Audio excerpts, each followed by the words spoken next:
In 16th century, the Mughal Emperor Akbar came up with an idea that speech and language were a learned ability rather than natural.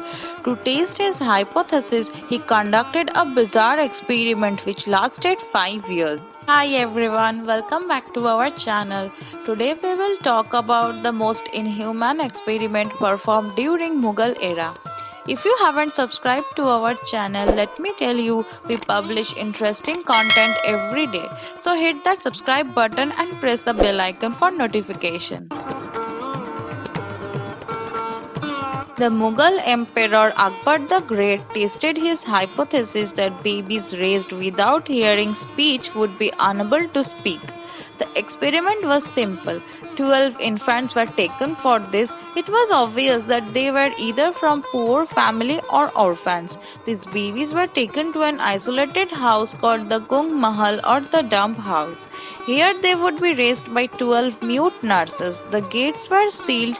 Mute guards were present to ensure that the children would have no input of speech or language. After 4 years of experiment, Akbar visited the house and noticed that none of the children could speak. Instead, they were communicating with each other with signs only. Akbarnama mentions no cry nor any speech, and nothing came out except the noise of the dump.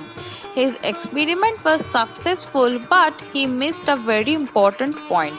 The mute nurses likely conversed with each other in signs. They must have communicated with their infant charges in signs, and the children must have developed a kind of sign language.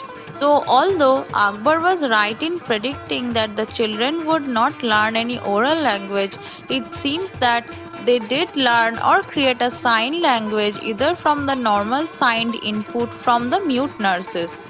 A rather different version of this story holds that Akbar's goal was to find out what language the children would speak when they grew up, thinking that that would be the world's original language. The results suggested that the world's original language was a sign language, not a oral language.